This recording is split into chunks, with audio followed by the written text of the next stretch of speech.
A lo largo de la historia, surgen hombres cuya vida podría llenar volúmenes. Artistas que dominan innumerables facetas de su oficio. Poetas soldados, científicos con mentes como pozos de sabiduría. Unos han vivido a la luz de la fama. Otros han sido olvidados por la posteridad. Esta es la historia de uno de esos hombres. Científico, marino y espía, Jorge Juan y Santa Cilia, también conocido como el Sabio Español.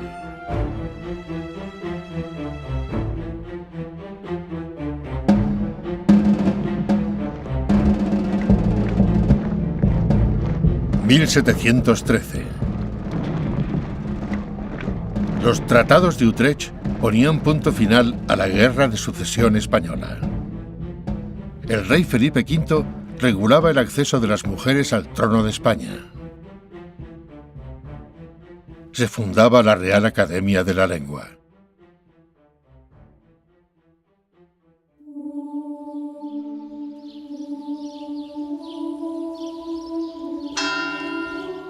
El 9 de enero de 1713, yo, Mosén Ginés Pujalte, con licencia del rector y según rito de nuestra Santa Madre Iglesia, bauticé a Jorge Gaspar, hijo de don Bernardo Juan y Canicia y de doña Violante Santa Cilia y Soler. Así rezaba la partida del bautismo de nuestro protagonista en la antigua iglesia parroquial de Monforte del Cid.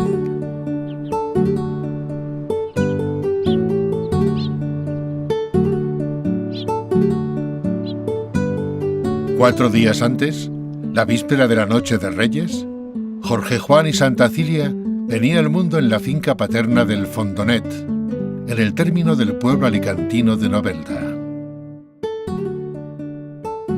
Dicen que los niños traen un pan debajo del brazo.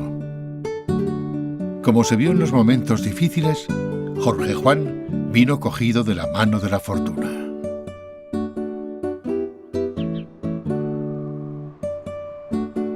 Si bien el Fondonet se alzaba en tierras de secano, la familia de Jorge Juan tenía su casa solariega en la ciudad portuaria de Alicante. Un lugar más acorde con un niño cuyo destino iba a estar ligado al mar.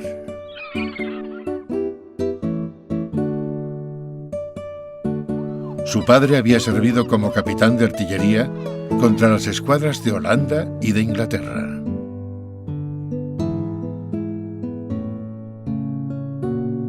Durante la Guerra de Sucesión, se distinguió en la defensa de la ciudad en apoyo de la causa de Felipe V. La familia pertenecía a la pequeña nobleza local. Se les conocía en Alicante como los Juan de Vergara. Residían cerca del ayuntamiento. Y según ellos afirmaban, hundían sus raíces entre los caballeros que acompañaron al rey Jaime I de Aragón cuando conquistó Valencia a los moros.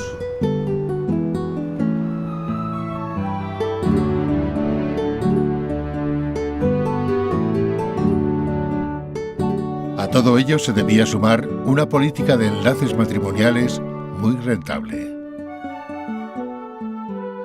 Jorge Juan era fruto del segundo matrimonio de su padre con una viuda de alcurnia.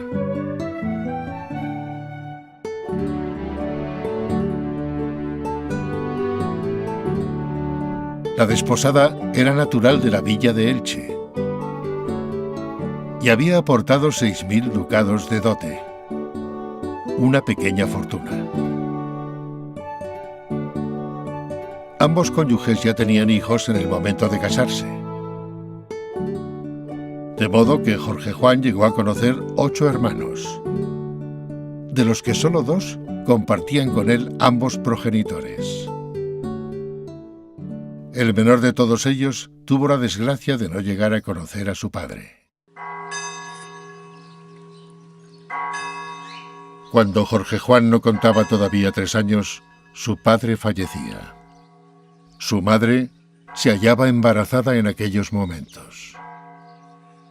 La disputa que siguió a la lectura de la herencia provocó que la familia se fragmentara. La madre acabó por distanciarse de los Juan de Vergara y regresó a su Elche natal. Jorge Juan estudió sus primeras letras en el antiguo colegio de los jesuitas de Alicante, supervisado por su tío Antonio, canónigo de la colegiata de la ciudad. Por disposición testamentaria de su padre y hasta la mayoría de edad, el tutor de Jorge Juan iba a ser su otro tío paterno, Cipriano. Cipriano había hecho carrera dentro de la Orden Militar de Malta. Ocupaba en ella puestos destacados, como el de comendador de Mirambel. Y más tarde los de bailío de Caspe y recibidor de la castellanía de Amposta. Administraba en consecuencia un amplio territorio y percibía a cambio unas rentas considerables. De haber sido el primogénito, el destino de Jorge Juan hubiera sido distinto. En España se aplicaba el mayorazgo. El hijo mayor heredaba las tierras e inmuebles. El resto de los hijos, los llamados segundones, se veían abocados a servir en el ejército o profesar en la iglesia. Pero Jorge Juan era el tercer hijo varón. Debía elegir una ocupación, y por esa razón Cipriano tomó a su cargo la educación de su sobrino. Decidió volcarse en él, patrocinarle con sus influencias, como si se tratara de su propio hijo.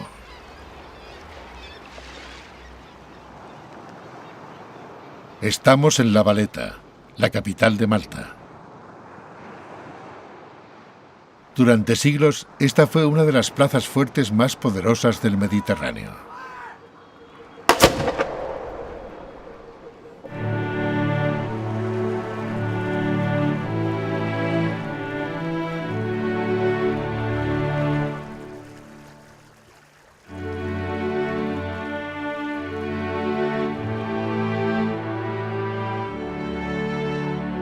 La Orden Militar de San Juan de Jerusalén había surgido durante las cruzadas.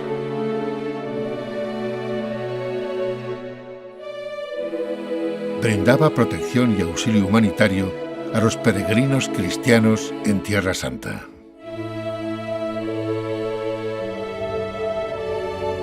Tras la derrota de los cruzados, la orden había retrocedido de isla en isla, combatiendo al Islam.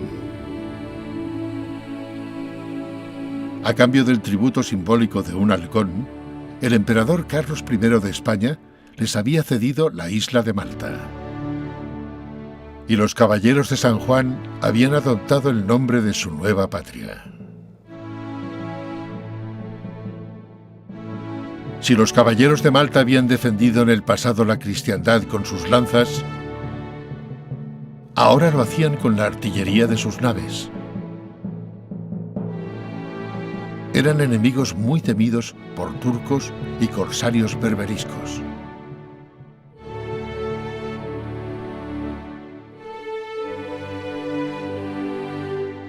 Con solo 12 años, Jorge Juan llegaba a Malta.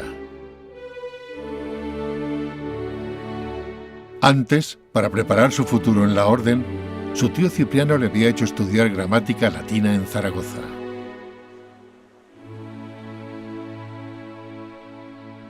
Y había conseguido su nombramiento como paje personal del Gran Maestre, la máxima autoridad de la Orden de Malta. Yo pido, Gran Maestre, ser admitido en la milicia y compañía de los caballeros de San Juan de Jerusalén.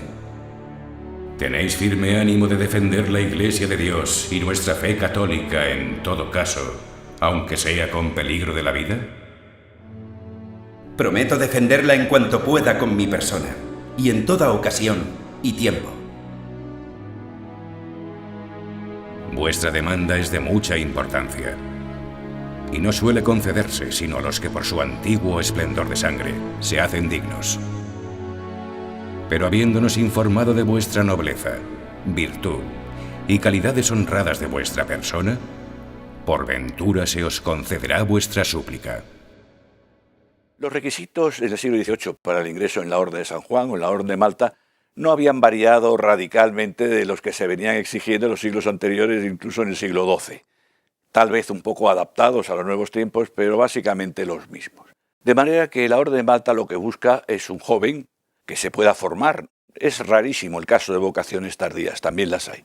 Un joven que ya sepa de la Orden de Malta por tradición familiar, que no tenga defecto físico, sobre todo porque va a tener que ser un combatiente, va a tener que ser un soldado, que tenga fortaleza física y salud, que tenga esa vocación acendrada y que sea un buen cristiano, sin mezcla de sangre no cristiana, no por un motivo racista, sino por un motivo, digamos, de prevención contra una posible infiltración, digamos, del enemigo en las filas de la Orden de Malta. Ese joven, inteligente, listo, despierto, aunque muy joven, buena madera o buena cera para hacer de él un caballero de Malta.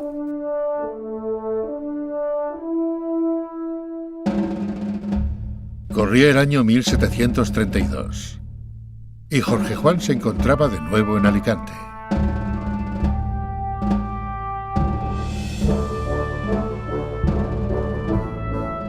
Este puerto fue el lugar de concentración del ejército que arrebató la ciudad de Orán al control de los turcos.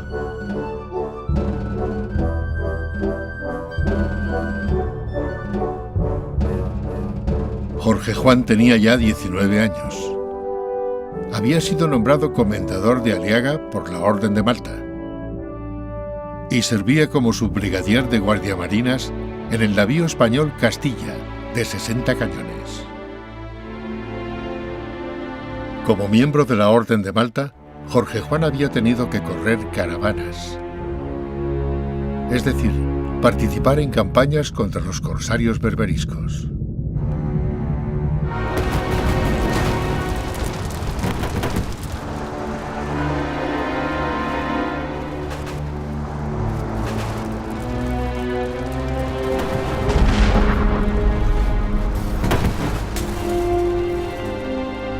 Servir en la Real Armada de España dentro de la cadena de mando implicaba haber ingresado primero en la Academia de Guardiamarinas. La Real Compañía de Guardiamarinas estaba en Cádiz. El mismo zar había enviado allí a sus nobles para instruirlos como marinos. Cuando Jorge Juan entró en sus aulas, ya se había formado en la Armada de la Orden de Malta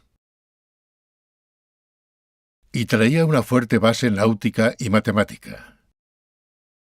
No debe sorprender que en Cádiz sus compañeros de estudios le pusieran de mote Euclides, el padre de la geometría.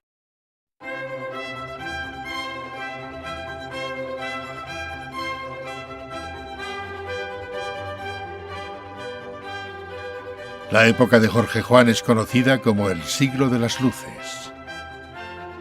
Podemos definir la Ilustración como un movimiento que pretendía ahuyentar las tinieblas de la ignorancia y la superstición religiosa mediante la luz del conocimiento y la razón.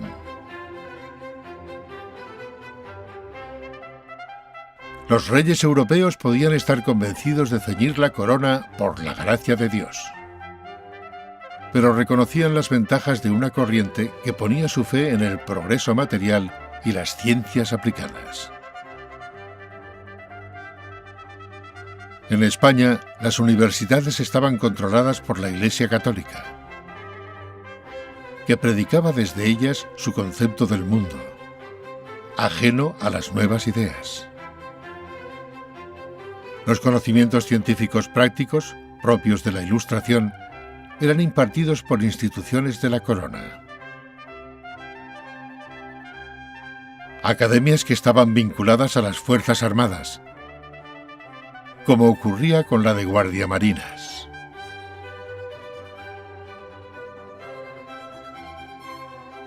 Es necesario que abramos los ojos para poder ver lo que los escritores modernos han descubierto por medio de sus experimentos, así en el macro como en el microcosmo, y que sepamos que hay otro nuevo mundo.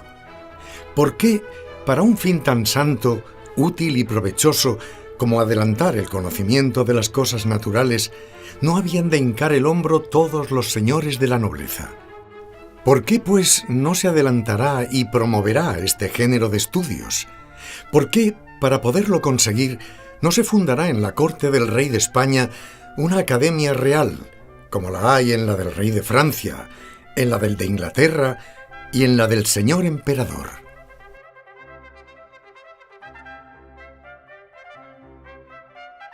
Les gustase o no a los españoles, la verdad es que corrían a la zaga de otras naciones ilustradas. Jorge Juan iba a convertirse en una de las figuras que pondrían a España en el camino de la ciencia moderna. Su doble condición de marino y científico marcaría sus pasos. Jorge Juan fue un hombre ilustrado, en el sentido más completo de la palabra ilustración.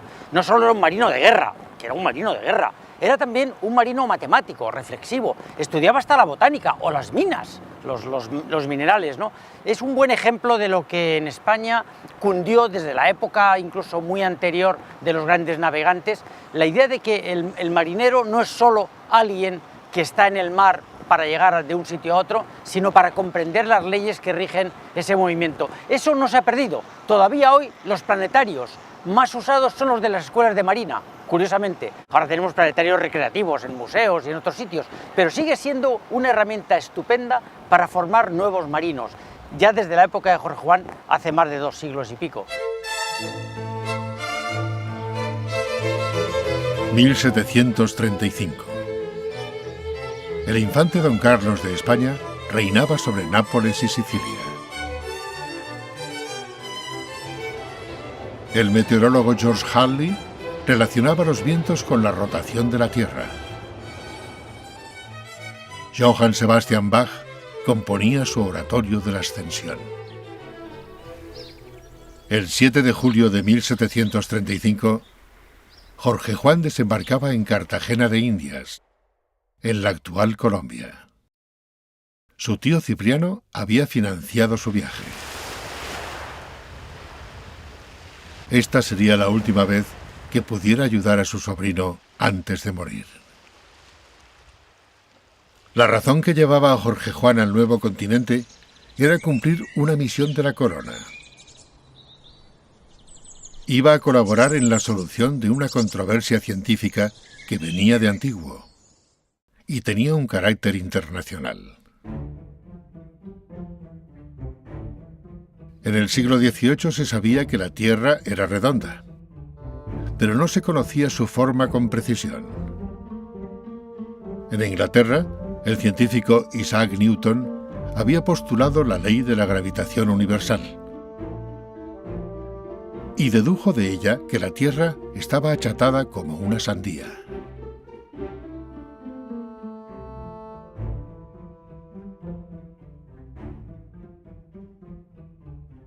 Por contra, el francés Jacques Cassini, director del Observatorio Astronómico de París, defendía que el planeta se alargaba por los polos, igual que un melón. La geodesia es la ciencia que estudia la forma de la Tierra y representa en mapas la superficie de ésta. Mapas que han de ceñirse a nuestro planeta como un traje hecho a medida. Pero para conseguir datos precisos era necesario averiguar primero cuál era la forma exacta de la Tierra.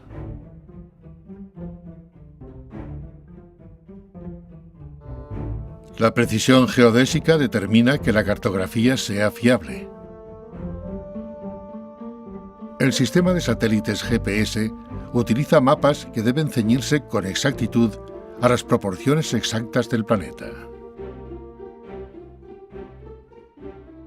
La geodesia es el arte de medir en el terreno a partir de los ángulos. Tú mides, por ejemplo, una casa muy alta, pones desde aquí una mira y mides con respecto a la horizontal el ángulo que tiene esa casa. Sabiendo la distancia, por trigonometría sabes cuál es la altura. Sabiendo la altura, por trigonometría decides cuál es la distancia.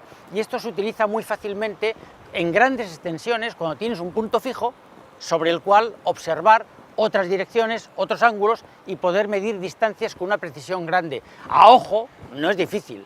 Con un sextante se mide la altura de los astros y tal, la posición aproximada de un barco en medio del mar. Pero claro, cuando necesitas medir con mucha precisión para saber exactamente qué longitud tiene un grado de meridiano, ahí ya necesitas aparatos muy sensibles. Y por tanto, la geodesia fue una ciencia que desde la época de los agrimensores griegos no ha parado de mejorarse. Un meridiano es la línea imaginaria que une el polo norte con el sur y se corresponde con la forma curva de la superficie del planeta. A diferencia de nosotros, el hombre del siglo XVIII no podía ver la Tierra desde fuera.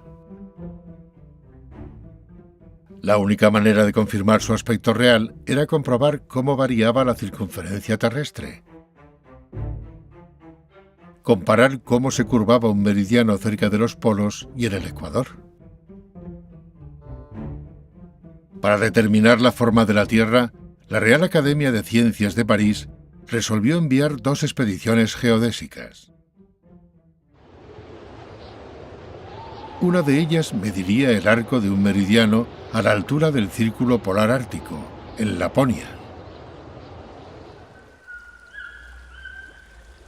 La otra expedición haría lo mismo, pero cerca de Quito, en el Ecuador, una región que por entonces pertenecía a España y estaba cerrada a las visitas de extranjeros. El que Francia tuviera que pedir autorización a la corona española para enviar una expedición científica a sus territorios americanos tenía varias vertientes. El Consejo de Indias, máximo órgano político-administrativo español para Filipinas y América, mostraba recelos ante el viaje proyectado por una potencia extranjera. Por otro lado, los logros científicos otorgaban un prestigio que contribuía a engrandecer la imagen de una monarquía. El rey Felipe V de España dio su permiso para que la expedición se desarrollara en sus dominios, pero a cambio de que Francia compartiera los laureles. 2 representantes españoles participarían en ella. Por parte francesa, la expedición iba a estar dirigida por el astrónomo Louis Gaudin, que ha dado su nombre a uno de los cráteres de la Luna. Con él trabajarían ilustrados de la talla del hidrógrafo Pierre Bouguer, el botánico Joseph de Jussieu y el geógrafo Charles-Marie de la Condamine.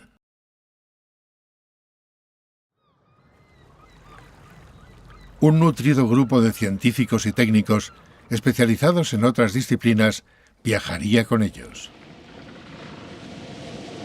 Por parte de España, iban a participar en la expedición 2 marinos pertenecientes a la Real Armada.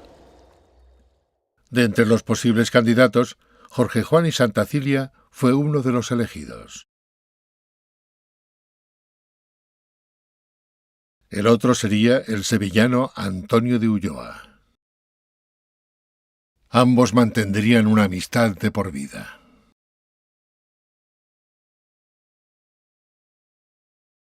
Hemos encontrado 2 camaradas de viaje nombrados por la corte de España para secundarnos como geómetras y astrónomos. Tan pronto fueron elegidos, pasaron súbitamente de la condición de guardiamarinas a la de tenientes de navío. Es así como se empieza a contar en España, con gentes que solo llevan al Perú el amor a una física de pacotilla. En realidad, Jorge Juan y Antonio de Ulloa habían recibido una formación científica idónea. Eran brillantes y tenían orden de llevar a término los objetivos de la expedición.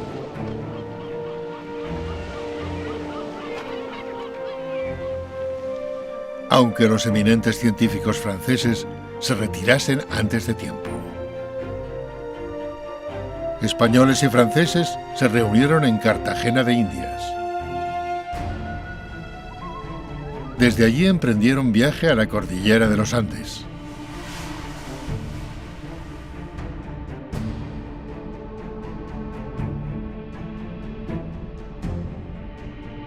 El científico criollo Pedro Vicente Maldonado se les unió en el camino. Al oeste de Quito, la actual capital de Ecuador, comienza una llanura muy nivelada. Ese iba a ser el lugar donde la expedición mediría la curvatura de la Tierra.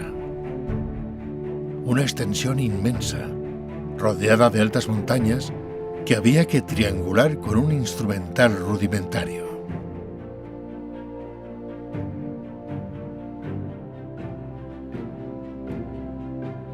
Para afrontar el trabajo, la expedición se dividió en dos equipos.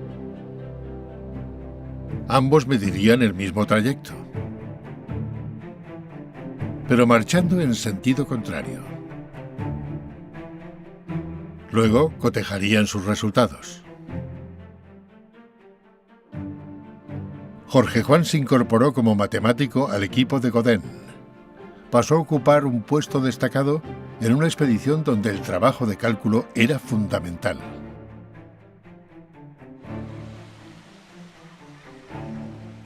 Los científicos de la expedición también llevaron a cabo sus propias investigaciones. La Condamine identificó la quinina y el caucho, material que ya empleaban los pueblos prehispánicos en el juego de pelota. Jussieu, el botánico, introdujo en Europa el heliotropo del Perú,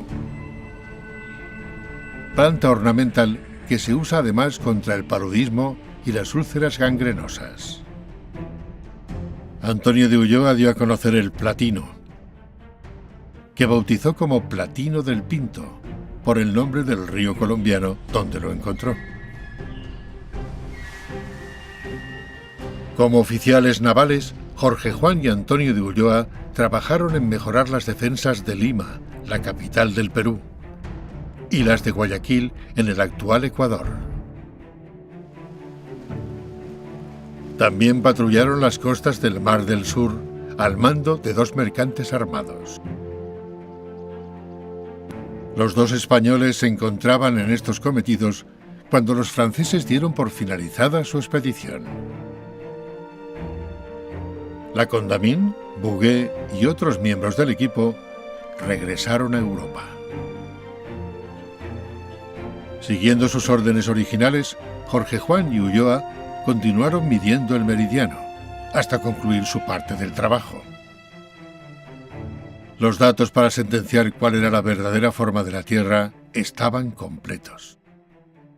El trabajo desarrollado por Jorge Juan y su compañero Antonio de Ulloa en las tareas de medición del grado del meridiano para determinar la forma exacta de la Tierra, yo creo que debemos de considerarlo enormemente acertado, dadas las circunstancias en las que debieron de llevar a cabo sus trabajos de observación, también los medios científicos y técnicos con los que en la época se contaba, y porque en esencia también tanto Ulloa como Juan trasladaron de inmediato los resultados de estas observaciones al papel.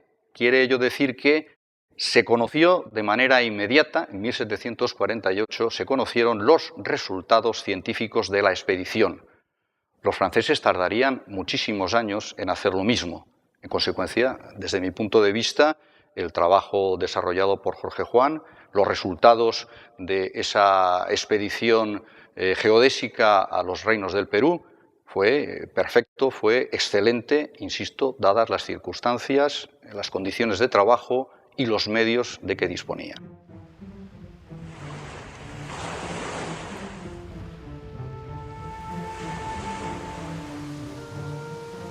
Cuando Jorge Juan y Ulloa pisaron por vez primera América, traían más de una misión.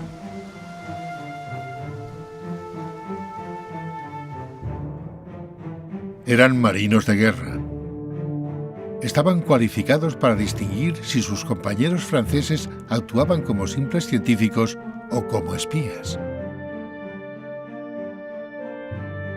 Las defensas españolas del Nuevo Mundo eran un secreto celosamente guardado, y la expedición geodésica debía viajar por medio continente.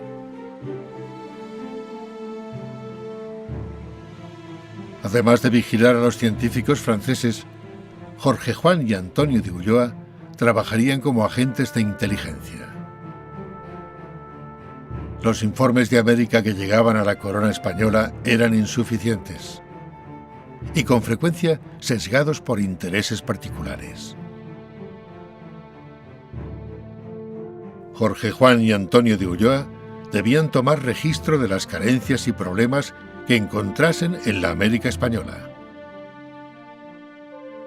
Sus críticas fueron vehementes. La tiranía que padecen los indios nace de la insaciable hambre de riquezas que llevan los que van a gobernarlos. Y como estos no tienen otro arbitrio para enriquecerse que el de oprimir a los indios, exigen de ellos más de lo que pudieran sacar de verdaderos esclavos suyos.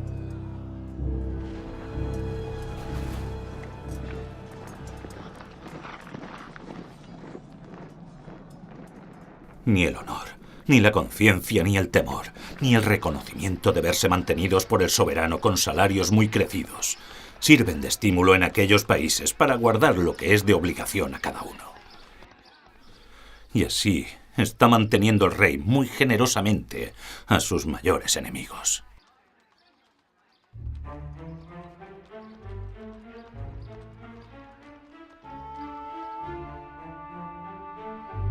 Los informes de inteligencia que proporcionaron Antonio de Ulloa y Jorge Juan serían bien recibidos por la corona, pero eran confidenciales.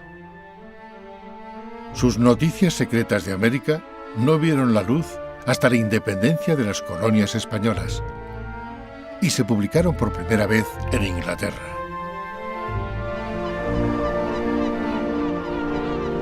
Jorge Juan y Antonio de Ulloa se embarcaron de vuelta a Europa por separado.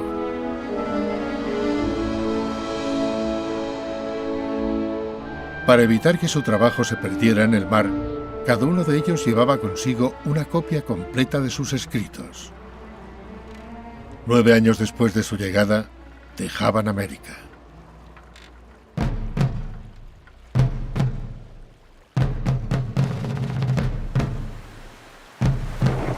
...1746... La batalla de Culloden acababa con las aspiraciones de los estuardos al trono de Inglaterra. Diderot publicaba sus pensamientos filosóficos. En Fuendetodos, España, nacía el pintor Francisco de Goya. La fragata en la que Antonio de Ulloa regresaba fue apresada. Y los resultados de la expedición geodésica al Ecuador cayeron en manos británicas. La guerra no debe ofender a las ciencias, ni a las artes, ni a sus profesores, dijo el duque de Bedford.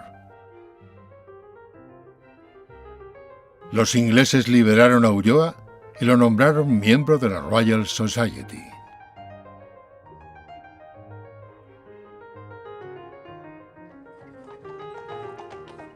Jorge Juan desembarcó en el puerto francés de Brest y se dirigió a París. Allí, los astrónomos y matemáticos de la Real Academia de Ciencias verificaron las observaciones que había realizado durante la expedición geodésica. El propio Lacondamine, que al principio le había ninguneado, le propuso como miembro y socio correspondiente de la Academia de Ciencias de París.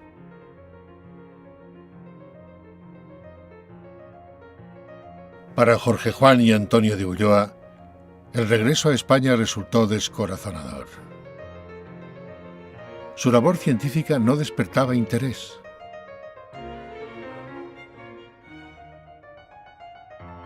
El rey Felipe V había muerto. Su sucesor, Fernando VI, se hallaba embarcado en reorganizar su reino. Jorge Juan y Ulloa lograron ser recibidos por el marqués de la Ensenada. El influyente superministro controlaba las secretarías de Hacienda, Guerra, Marina e Indias. Pertenecía también a la Orden de Malta y se iba a convertir en el principal valedor de Jorge Juan. Bajo la imagen banal de un refinado cortesano, poseía una de las mentes más claras y astutas del reino. Ambos marinos recibieron el encargo de escribir los resultados de la expedición. Ulloa redactó la relación histórica del viaje a la América Meridional.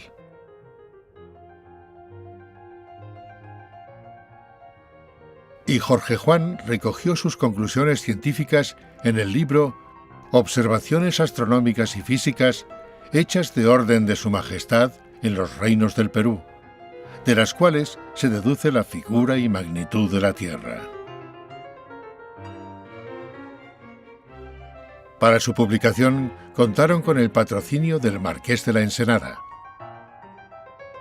Pero la censura inquisitorial paralizó la edición del libro de Jorge Juan. El Santo Oficio cuestionaba todavía que la Tierra girara alrededor del Sol.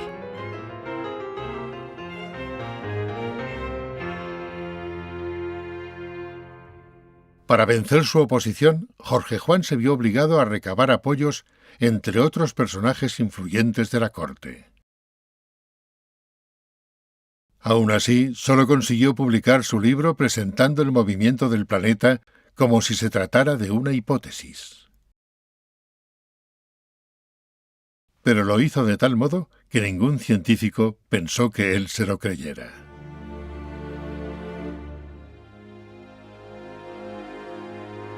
Para vergüenza de la Inquisición, las observaciones astronómicas sentaron las bases del prestigio de Jorge Juan. Extendieron su fama de sabio a nivel internacional y colocaron a España en el marco de la ciencia ilustrada.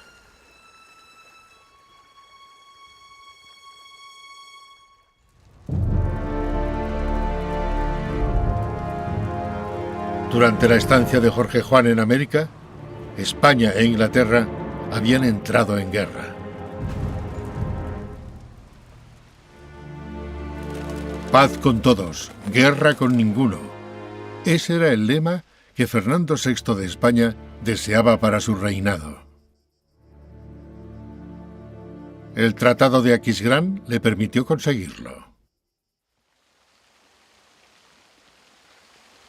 Para Jorge Juan y el Marqués de la Ensenada, esta era solo una paz a la espera.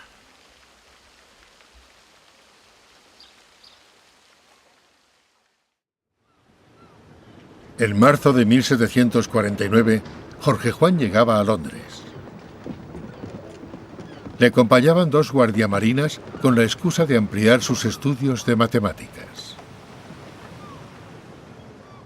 En la ribera del Támesis se encontraban Deptford y Woolwich, 2 de los principales astilleros reales.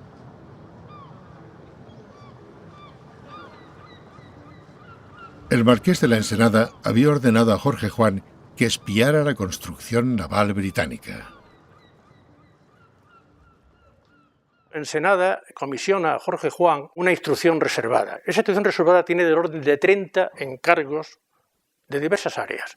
Por ejemplo, una de las áreas es que averigüe cómo combaten el contrabando los ingleses. Otra área es decir, qué productos de la España que están solamente reservados al rey están utilizando los ingleses a través de ese contrabando. Otro es cómo organizan los hospitales de inválidos. Otro es cómo se fabrica el lacre. Es decir, que hay cantidad de cosas que quiere que vea. Y principalmente que se traiga cuanto más libros, mejor, para poder ilustrar a nuestras clases dirigentes de Marina. Y dice el Ensenada, concretamente, que España está empobrecida porque no tenemos libros que nos enseñen. De manera que es una misión en la que tiene que ver qué barcos están haciendo, que averigüe qué constructores hay, que se traiga 2 constructores, pero no para que diseñen barcos, sino para que nos enseñen a construir.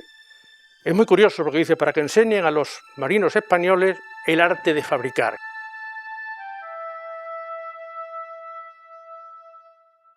En realidad había dos Jorge Juan en Inglaterra. Por un lado se encontraba el hombre de ciencia, el mismo que al poco de llegar fue admitido como miembro de la Royal Society. Por otra parte estaba el Jorge Juan que se ocultaba bajo distintos alias según las necesidades. Este Jorge Juan recibía de la corona española una asignación excesiva para cualquier científico. Con ese dinero compraba información privilegiada. Escritos en clave, Jorge Juan enviaba sus informes al Marqués de la Ensenada por medio de la Embajada Española. Además de versar sobre la construcción naval, sus comunicados abarcaban desde planes ingleses para atacar América hasta temas técnicos como las novedosas máquinas de vapor.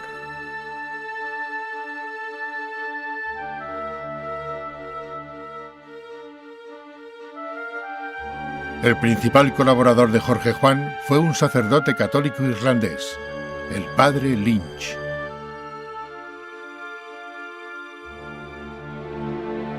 Un buen día noté que un tipo me seguía, y al cruzarnos se quitaba el sombrero a modo de saludo. Por fin le pregunté qué quería. El fraile irlandés, pues eso es lo que era, me hizo varias ofertas de parte del rey de España, que finalmente acepté. Vine a España siendo mi propio jefe, y hoy por hoy gano 6 veces más.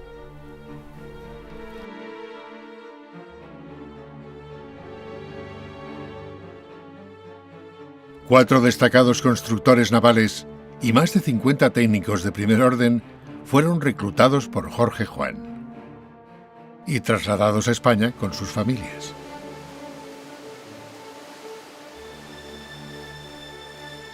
El almirantazgo británico sabía de la existencia de un espía español. Alguien había dado la alerta de que la Armada inglesa planeaba ocupar las Islas Malvinas. Con tanto técnico inglés implicado, tenían que surgir filtraciones. Y el padre Lynch fue detenido. Puesto sobre aviso, Jorge Juan huyó de Inglaterra. Disfrazado de marinero, consiguió embarcarse en el mercante Santa Ana de Santoña, rumbo a Francia. Jorge Juan es un científico nato, en el sentido de que domina las matemáticas y las ciencias físicas.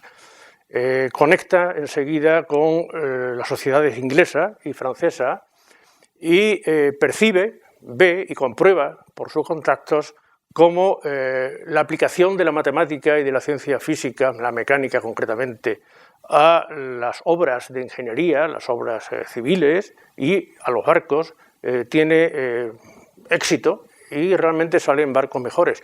Los franceses son los primeros que esto lo hacen y los ingleses van detrás. Él en estas dos relaciones ve cómo puede mejorar la calidad de los barcos y el modo de diseñarlos si aplica conceptos que hasta entonces no se han transcrito, no digo que no se utilizaran. La construcción naval española era muy buena, era tan buena que es copiada y perseguida para copiarla por los ingleses, pero se hacían sin planos. Los planos eran personales, no eran mandados por el Estado.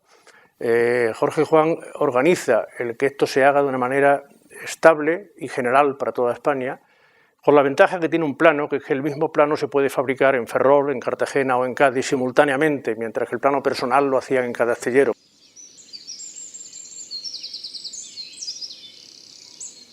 El Marqués de la Ensenada había emprendido la reforma de la Armada Española. Había reservado materiales estratégicos como la madera y recursos económicos. En cuanto Jorge Juan regresó de su misión, Ensenada lo colocó al frente de la construcción de buques y arsenales.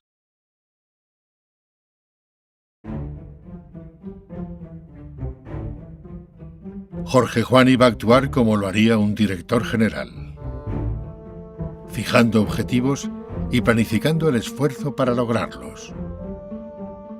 Los constructores navales que reclutó en Inglaterra organizarían los astilleros españoles con eficiencia británica. Edward Bryan, a quien captó el padre Lynch, se ocuparía de Cartagena.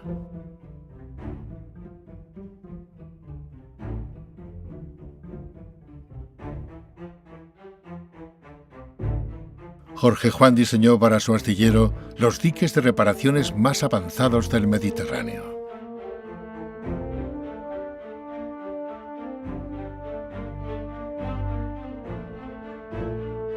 En el Ferrol, donde se levantaba un arsenal de nueva planta, trabajaría Richard Ruth.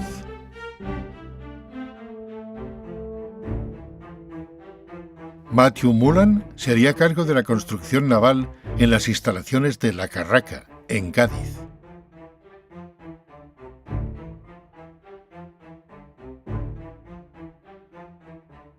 Los astilleros pasaron a ubicarse en el interior de los arsenales, y la misma medida se aplicó a los almacenes y a las fábricas de suministros esenciales como velas y cordelería para los aparejos.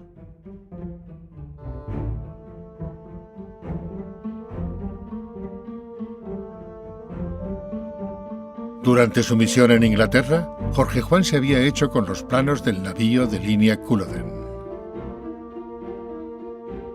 A partir de él desarrollaría sus propias ideas. Aplicaría principios científicos al diseño de los barcos de guerra españoles.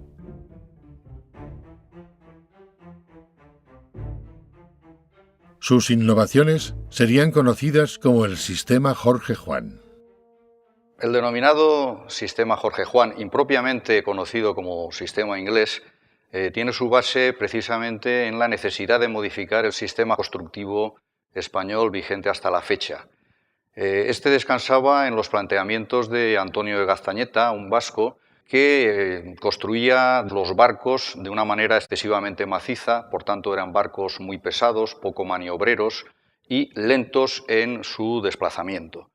Como consecuencia del viaje de Jorge Juan a Inglaterra para estas tareas de espionaje industrial, él constató que los barcos de Inglaterra eran mucho más ligeros, mucho más maniobrables, rápidos, y en consecuencia pensó que era lo más adecuado para adaptarlos a un nuevo sistema de construcción naval en el país.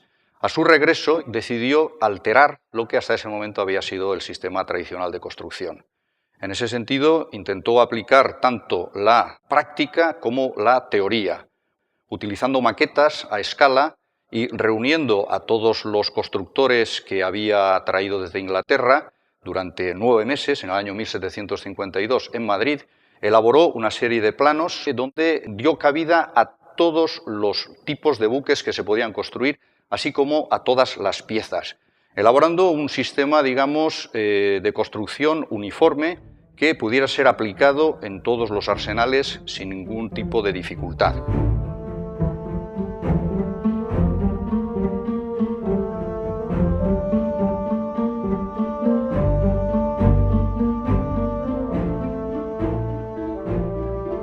Sin abandonar sus otras obligaciones, Jorge Juan fue nombrado capitán de la Real Compañía de Guardias Marinas de Cádiz y su academia.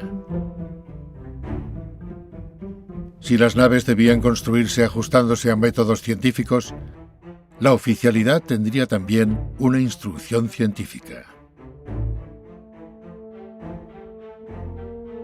Jorge Juan contribuiría publicando el Compendio de Navegación para el uso de los caballeros guardiamarinas. Con él pretendía ofrecer una base de conocimientos a los marinos españoles, hombres cuyo adiestramiento se limitaba a menudo a la experiencia. Pero la obra cumbre de Jorge Juan fue el Examen Marítimo Teórico Práctico, que representa su contribución a la ingeniería naval. El Examen Marítimo Teórico Práctico, publicado en el año 1771, es el mejor tratado de mecánica de fluidos publicado durante el siglo XVIII. Jorge Juan llevaba trabajando en el mismo desde hacía unos 14 años. En esencia, lo que intentaba era trasladar a la opinión pública, fundamentalmente al mundo científico, de qué manera se comporta un sólido dentro de un fluido, pero en este caso un barco, teniendo en cuenta todas las circunstancias que influyen en la navegación, hidrostática, los vientos, etcétera, etcétera. La obra fue saludada pues, con enorme regocijo dentro del mundo científico, fue considerada la mejor que hasta ese momento se había publicado y en Francia es absolutamente reconocida, es publicada, traducida al francés, recibe el reconocimiento de la Académie des Sciences y el gobierno francés publica la traducción que llevó a cabo Lévesque bajo el patrocinio de la Academia de Ciencias. Es la obra que consagra a Jorge Juan como uno de los más importantes científicos del siglo XVIII.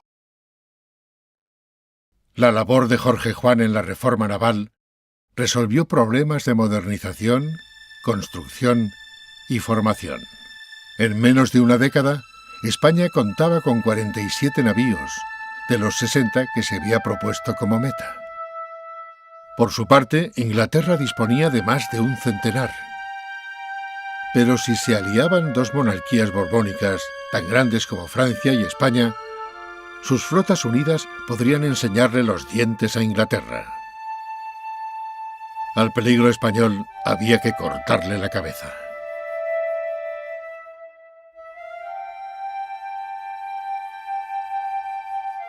El marqués de la Ensenada había intentado reducir los ingresos abusivos de la nobleza y también sus privilegios, lo que aprovechó el embajador inglés para intrigar junto al duque de Alba y otros nobles descontentos. Valiéndose de los deseos de paz del rey, los conspiradores acusaron al marqués de la Ensenada de intentar iniciar una guerra con Inglaterra por su cuenta. Como resultado, Ensenada fue depuesto de todos sus cargos y desterrado a Granada en 1754. Inglaterra había conseguido su objetivo. Desaparecido el marqués de la Ensenada del escenario político español, la construcción de navíos de guerra se redujo. Los criterios que impuso Jorge Juan para el diseño de nuevos barcos se vieron reemplazados. El nuevo sistema de construcción, de inspiración francesa, no demostró ser mejor.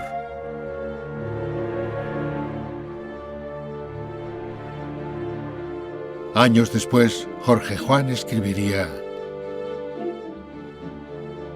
Es verdad que se me pide dictamen en muchas cosas, pero ya terminadas. Y no habiendo ocasión de producir, nada se adelanta. Se reduce todo a la rutina vieja y no más. Prueba de ello es que aún no se me ha hablado una palabra sobre la intención de engrosar la armada. Con este método, ¿cómo se quiere que ayudemos a fomentarla?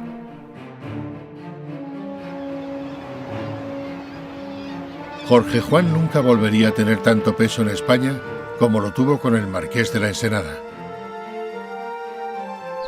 Con todo, pese a la caída en desgracia de su amigo y valedor, Jorge Juan salió bien librado. Continuó al frente de la Real Compañía de Guardias Marinas y la academia vinculada a esta. Dentro de sus instalaciones se encontraba el Observatorio Astronómico de Cádiz.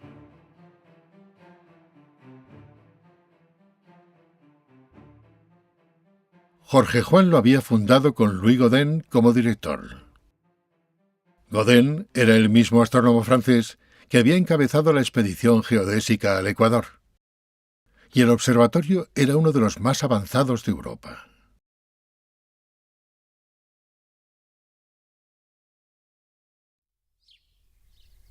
De esta época data también la creación de la Asamblea Amistosa Literaria, una alternativa de Jorge Juan tras fracasar su intento de constituir en España una academia de ciencias como las existentes en Europa. A la muerte de Fernando VI, le sucedió Carlos III de España. El nuevo monarca pasaría a la historia como el rey ilustrado. y a Jorge Juan se le conocía en toda Europa como el sabio español. Jorge Juan se iba a convertir en consultor y hombre para todo de la corona. Más de una decena de encargos del rey y sus ministros le obligaron a recorrer España, incluso a viajar a Marruecos para establecer un tratado de paz con el sultán.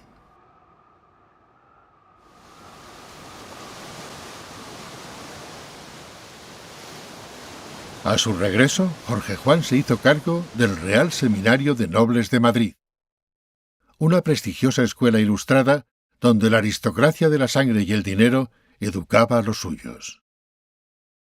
Jorge Juan renovó la enseñanza y dio lustre a una institución en decadencia. Pero su avanzada edad y la intensa actividad que llevaba le estaban pasando factura.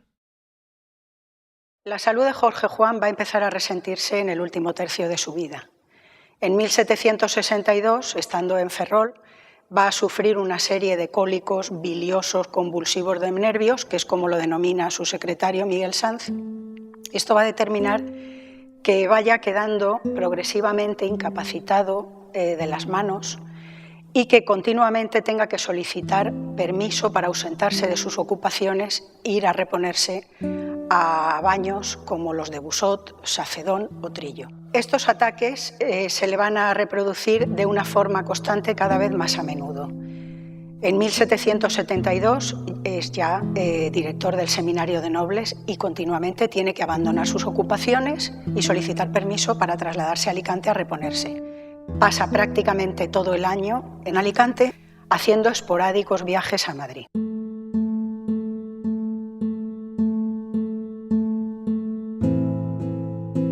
En la España del siglo XVIII, la epilepsia era conocida como alferecía. En los últimos años de su vida, Jorge Juan había perdido el uso de ambas manos por causa de esta enfermedad.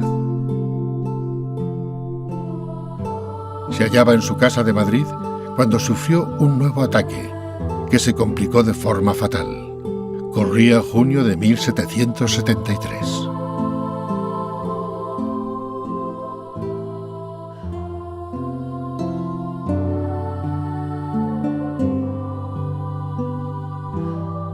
Hoy, los restos de Jorge Juan descansan en San Fernando de Cádiz, en el Panteón de Marinos Ilustres,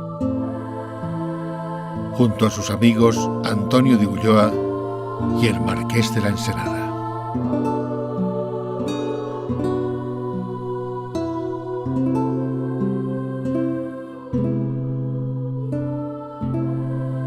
El día 21 del mes pasado falleció, a la edad de 60 años, el excelentísimo señor don Jorge Juan y Santa Cilia, comendador de Aliaga en la religión de San Juan, jefe de escuadra de la Real Armada, capitán de la Compañía de Caballeros Guardias Marinas. Su particular talento, aplicación a las ciencias y la profunda instrucción que adquirió en ellas le dieron digno lugar y crédito entre los sabios de Europa.